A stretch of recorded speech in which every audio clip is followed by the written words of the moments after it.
Hello, very good evening. In today's lecture, we will learn how you can use MEL script to create your own custom shelf buttons. Okay, so what we do is we work with Maya, but in order to make things a lot easier, we create our own custom shelf buttons for selecting objects, for manipulating objects, for selecting various different tools within Maya. Okay, and shelf is a very cool place to access multiple different tools, and you might have been using it regularly. But how we create our own custom tools, not of the built-in, but we create our own custom shelves. So this is Dr. Zeeshan. If you're here for the first time, don't forget to subscribe this channel, hit that bell icon so you receive these tutorials regularly, especially about this MEL scripting, which I will be posting regularly nowadays. Let's begin. Now, once you are here, this is the top shelf. If you have used it previously, fantastic. If you haven't, shelf is a very cool place to have some quick tools available very easily and quickly, and you can use it very efficiently.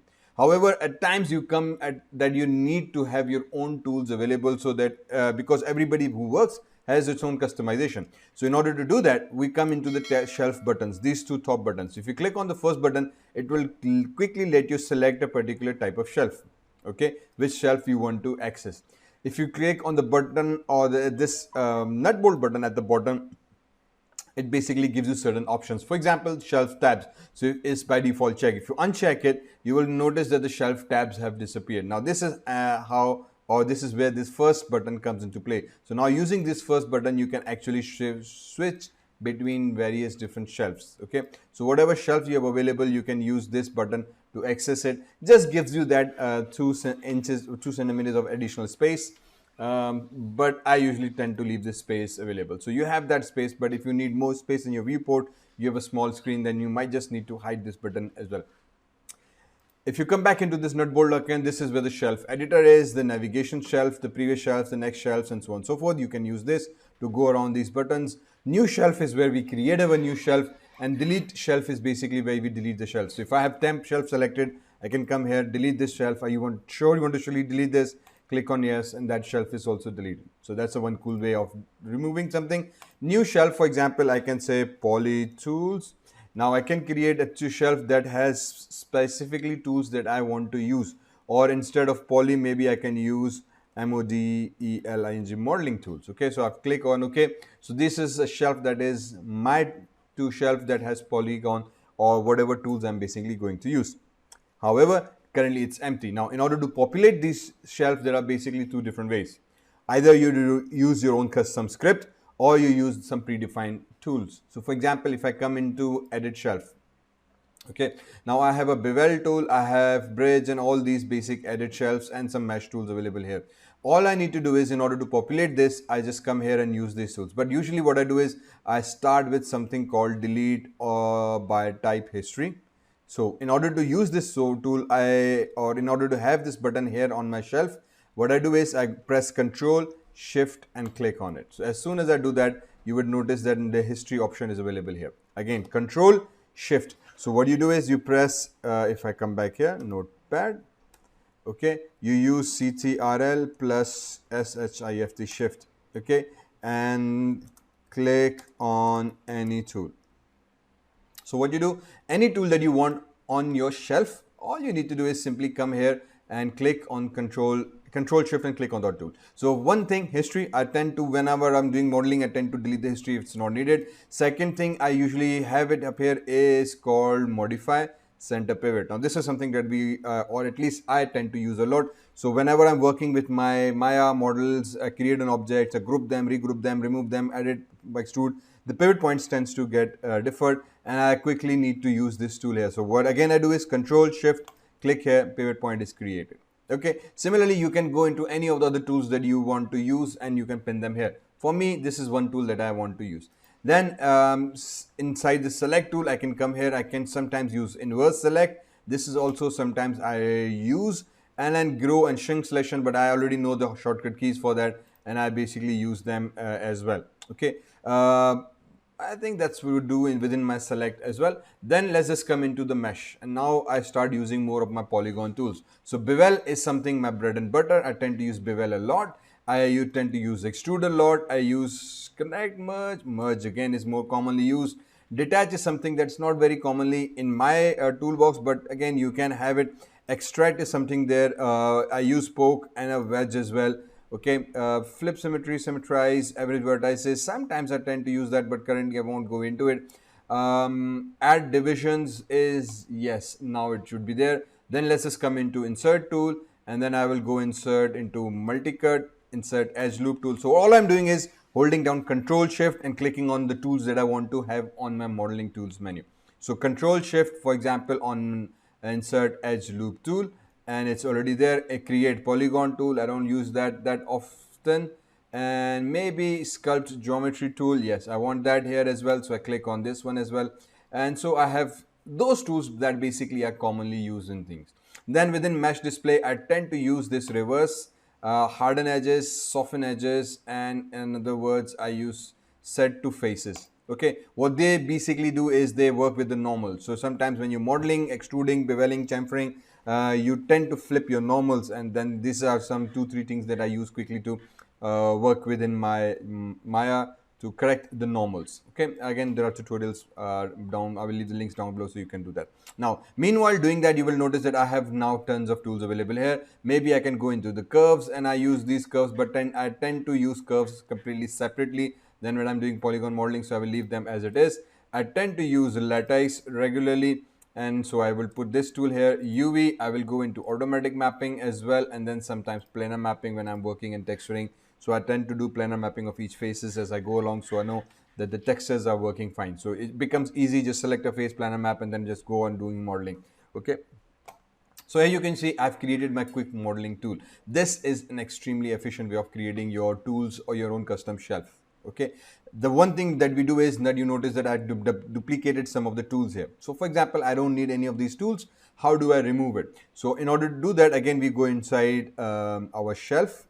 Okay. One thing we do is save all shelves. So for example, at this moment, your Maya crashes, and for some reason Maya crashes or power goes off or your laptop battery dies, something happens and abruptly it's closed. Next time you open it, you will not find your modeling tools menu available here. That's one main reason, because being that you did not shelf, or as you know that when you close Maya, the preferences, the settings that you change are saved after you close the Maya. Okay, that's why we have something called save preferences here as well. So either you can click on this save preferences button. What this will do, it will save your current environment preference and settings. Second, we have something called save shelf here. So because I've done changes to the shelf, I would like my changes to be there.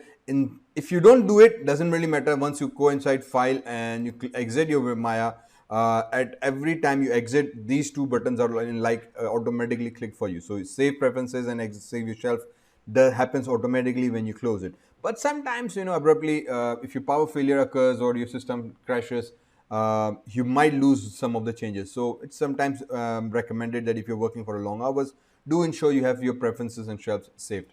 So this is how easy it is. Control Shift, click on any of the tools, and it will be created. So if you're working with modeling, I have a specific set of modeling tools. If you're working with animation, you create a separate channel, basically separate shelf here, and have all your animation related tools there. It basically speeds your working to a greater extent. And now because I know I have all my modeling tools here, I can come here, hide the tab, and basically my tools are all up here, and I don't need to view these buttons. In case if I need to change it, I know I can come here, see this modeling tools are already there, and I can change the shelf here. So this is how we basically work with the shelves here.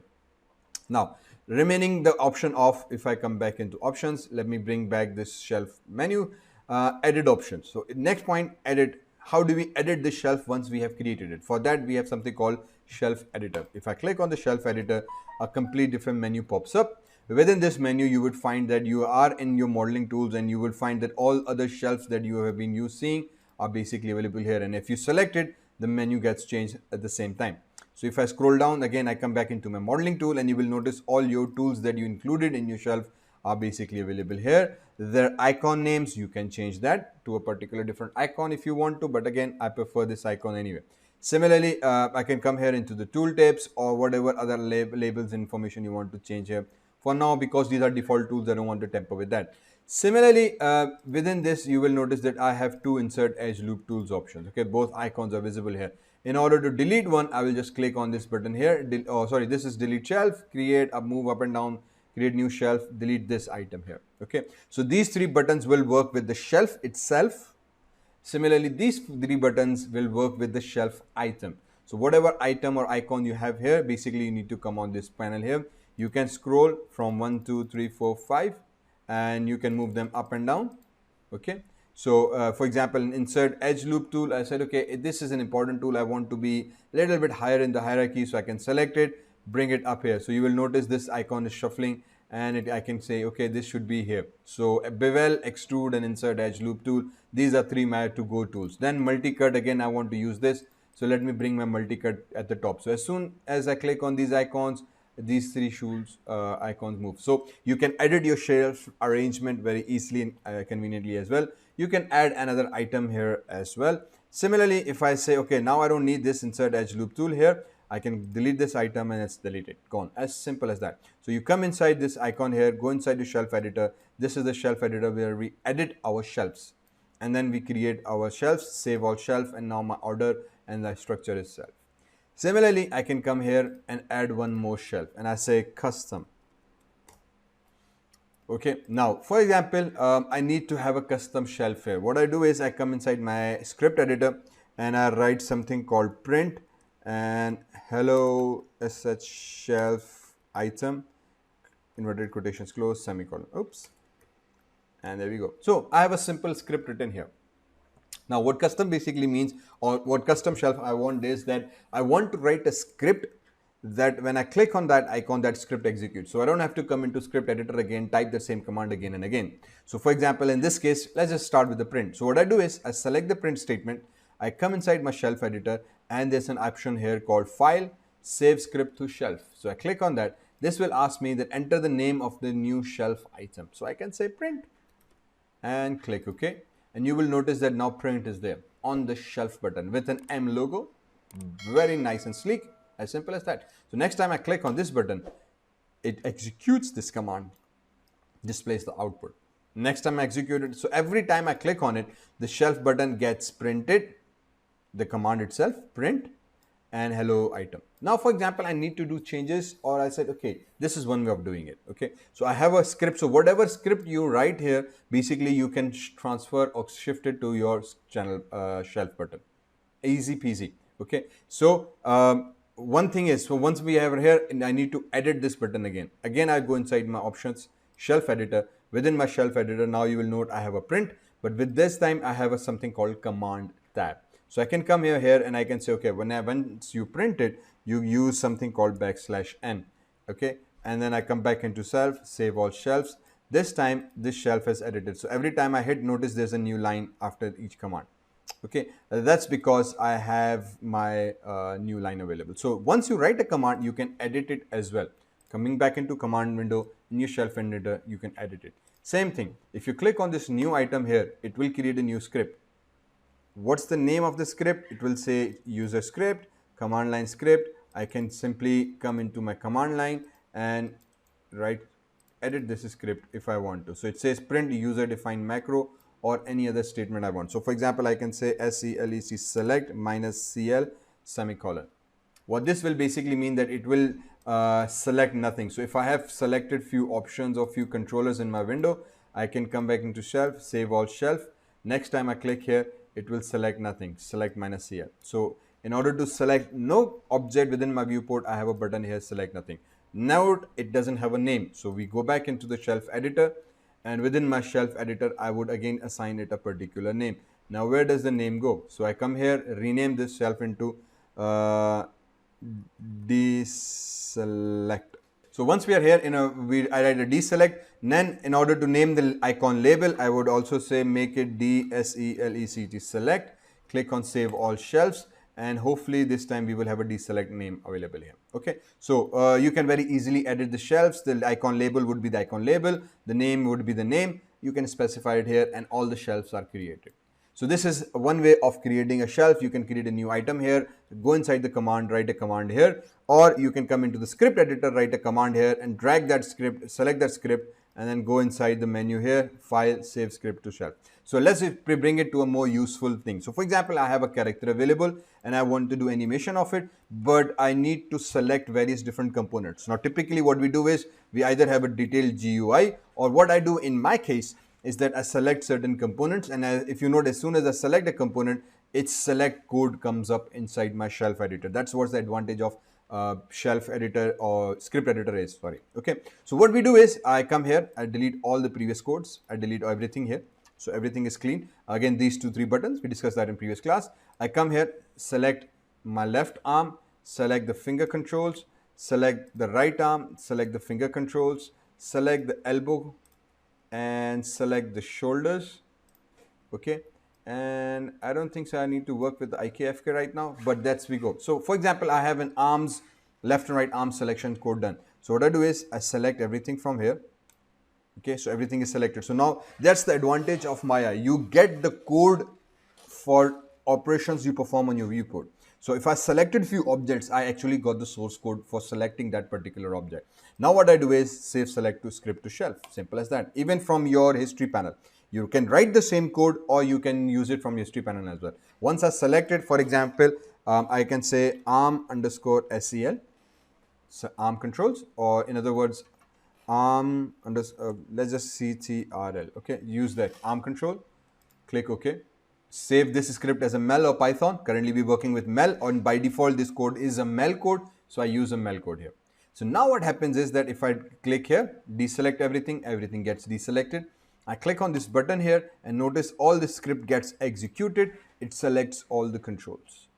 So I can now very easily press S to set a keyframe on this object. Similarly, for example, I can go inside a head and neck control. So I can say, okay, deselect everything, clear this history panel, select the head control, select the head control, and with the head control, select this neck control, and maybe I would request this guy to have this neck and these two top collarbones. Okay, I think that should do the trick. And yeah, for now. So I have these 4 controls available for me. So what I do is I again select all these 4 controls. Again, top was office room with the window. I had accidentally selected a back window.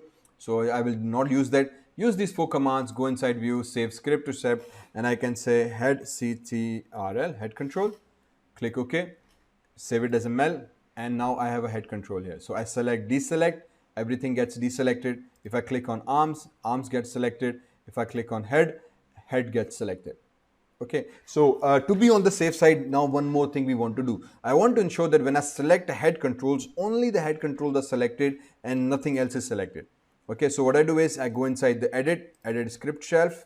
Okay, shelf editor comes up, go inside the command, select the head, go inside the command, and now I have the command. So you can edit this command as well. So before this thing gets executed, I want to say SE select -CL semicolon. So what this will now ensure is that before we select any other code, make sure that everything else gets deselected. So every time I arm select, now if I go inside head select, it will ensure that first it deselects everything, and then now it will select only the head controls. And now I can press S or do whatever operations I want to do. So I can very easily and quickly set up a complete buttons menu here for my particular character that I'm working with. Same thing goes with the face controls as well. So I can select the face controls as well. Okay, and I can work with that. But then I realized, okay, what if I need to select 2 things at the same time? So I selected the head controls are selected. If I hold down the shift key and click on the arms control, the arm controls are selected. But this time the arms are, the head becomes deselected and the arms are automatically selected. Okay, so that means that this is one key. I can combine both the keys as well. So head and arms get selected at the same time. So what I will do is I will create one script that will does everything for me. Before we do that, let's just do with the spine as well. So deselect everything. Okay, I go inside the spine control. I think this was my spine. Oops, hang on. This was my spine, and this is my spine. Control Z. This is spine. This is spine, and the root control and this controller here. Okay, so I have my root and spine controls selected. Now what I do is I come here and I select all this code. Let me just bring it here. Remember, we did undo. That's undo because accidentally we selected 2 things here. Okay, so know your code. Select toggle mic back control, office room window control as well. So I don't need that. So I need to just delete this command, and then obviously this is just a comment within our code, and I deselect it. So now I have a spine end control, spine 2, back end control, spine 1, hips and pelvis. All these controls are there. I select them, and make sure I deselect them, because then it will get confusing which code I want on my channel box. And I can say, oh sorry, bookshelf, save, and I can say spine spine ctrl spine control, click OK. So now I have arms, heads and spines. What if I want all three to be in one control as well? Like I said, if I press shift and if I click on arms control, it will select only arms control. Okay, and if I select shift click or heads control, it will go inside head, because we already have clear selection available. But I want one control that selects the entire upper body. So I can reselect everything, or very quickly I can come here, remove everything from this menu. I click on arms control, I click on heads control, I click on spine control. So once I click on these three buttons, after clearing everything, I have the code of all these options available. Now what I do is come here, Control A, Control C, bring it down here, remove this select statement. Okay, now if you evaluate the code, it starts from -r. -r means select relational. So whatever is there, this becomes the first relational selection. We will talk about these flags later on. Okay, then notice this, because this becomes the first object that we select. So if I deselect anything, reselect it, note it's first select. So if I select anything first time, it will use -r as the first relational operation, relational object selection. But once you hold down the shift key and then click, then it brings and changes the code to toggle, which basically means that whatever was selected first now include the second selection inside it as well. So toggle, toggle, toggle, toggle, toggle, and then again -r. So if this is -r, this would again deselect everything and then come here. So I need to do TGL here. So I change the code and did TGL here. Then come back here and note there will be another -r. So this was the arms, this was the heads, and this was TGL. So I would just use TGL here. So for the spine as well, I can use spine SELECT select double backslash head control select, and then I can do the comment here as well, backslash arms CTRL SELECT select. Okay, so what this basically will give me a hint that what each code or what each lines are doing after that particular point. So I have now a complete code that will toggle select all these things. So from -r, we changed only this -r to TGL, TGL, TGL. Now Control A, save script, upper body, click OK, and now I have an upper body script. So what this basically means that once I click on this one, it will automatically select all the components of my upper body. Okay, so this is extremely useful when we are working with character animation. So whenever we're working with character animation, this is something we do. We either need to have a GUI, but if you have not got a GUI, you have just built your own custom rig, do ensure you create your own shelf for selecting the components of this object. So you can have a button for individual hand selection. For example, I can have a left hand selection. So whenever I press a key, so I have left arm. Okay, so all these four components I want within my left arm. I can have for right arm, I can have a button for both arms, I can have for a head. So I don't need to actually go and do the manual selection every time. Similarly, you can insert a save or press S button as well, but sometimes I leave it separately. Okay, for me that's my preference, but you can include. For example, I have all the let me do one more thing for you. Deselect, so everything is deselected. I said okay, select this finger control, finger the wrist control, finger select this elbow, and sorry, I think I deselected everything. What happened? Okay, and Control Z, select this guy, select this guy. Okay, so I have everything selected. Then once we have the selection, what I do is we click on S button. So as soon as I set keyframe on it, I get the code for setting a keyframe as well, which basically means that now I'm able to set a keyframe on this particular object. So what this basically allows us to do is that we get the source code for setting a keyframe on all these components that we select, and we can have this code as well. Okay, so I can come here and I can say once these objects are selected, Control Home, come back here. I think there's no cursor working, so I can say select all these components and bring them and create a key for it. Okay, so save script to shelf, set in fact key left arm. Okay, click OK. MEL command. So what this basically, or this should actually mean, is that every time I click on this button, now I have a keyframe for set left arm only. Okay, so again, this is something that you can do for your own purpose. Whatever operations you want to repeat, remember Maya will have a code for that. Use that code, create buttons for yourself to make your life 10 times easier. So instead of every time selecting it manually pressing an S, now I have a one button that will keyframe is left arm. Similarly, I can go inside the right arm, create a button for there. I can go for head, but create a button for there. So I have two sets of button. One will select the arms, one will set a keyframe on the arms. I usually keep it separate because sometimes when you're animating or working, you just need to select a certain components. Okay, so I can select the arms for whatever purpose, for a joint rotation or movement or whatever things, and I don't want to ensure that when I select it there is no keyframe on it. Okay, so I can select the components, reposition them, move them, and then when I need them, I set a keyframe on it. So I can click on this arms button, press S in one go, it would set a keyframe on it, so not a big thing. Or I can have a one button separately that I know this will have a keyframe on it. I can come into my shelf editor again, and I can select key arm. I can change the icon order. This is again something sometimes recommended. If you are into Photoshop, just go inside it, create a neat little icon for each of these components, and you can replace this icon here. So icon name is currently this PNG is supported. You can do that. You can select any other PNG for that matter and use it here. In my case, I currently don't have any icon, so I'm just not going to change it. So this default icon is there, but sometimes gets confusing. I know some artists, what they do is they take a render image of your scene, and then for example left arm, right arm, they separate it in Photoshop and create an icon size image of that and then use that as their key button, so they remember basically what they're trying to do. Okay, so hopefully this becomes easily understandable that you can use shelf for multiple purpose. Use Control Shift and click on any of the tools to bring that tool onto your shelf editor, or you can, the second way as I had mentioned is that you write your script and use that script as a shelf button. Okay, and for that example, the main example is that we basically have a character and we select the components of that character and we put them as a shelf button. So I know I have an arm, I have a head, I have a spine, I have upper arm. I can have a left arm, I have a left hand, right arm, right hand.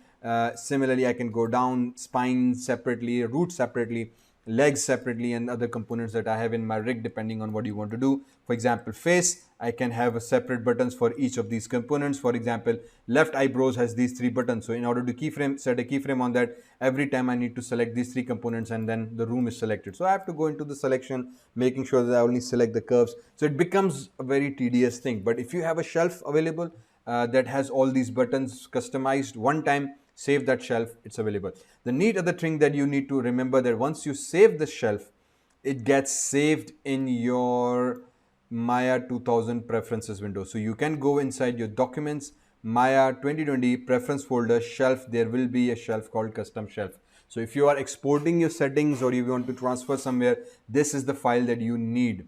Okay, so if for example sometimes we are reinstalling Windows, what we do is we copy this folder, save it somewhere else, reinstall the Windows and then paste this folder in the same location, install Maya again, and when it boots up it will tell you use old preferences or new. So if you click on old preferences, all these shelves will be reloaded and it's good to go. Okay, so do remember that your shelves do get saved physically in your hard drive in this particular location. Every time we hit save, it will tell you that within Maya, in your documents folder, Maya 2022, preferences, shelf custom is a shelf custom name. So shelf is the initial prefix they add under your custom name. Okay, so this gets saved. You can copy this file, save it somewhere else, so you don't have to write the script every time. So this was a little intro about the shelves that you can use, shelf editor that you can use. You can use the load shelf button if you have this file saved somewhere else, and load your previously working shelves as well. So do play with the shelves. Let me know if you don't understand anything within your script editor or the way you use the shelves, and I will try to help you out. This is Dr. Zeeshan Bharti. If you have watched this video till the end, thank you for that. Don't forget to subscribe this channel and leave your comments below. Let me know what you want to learn next. Thank you.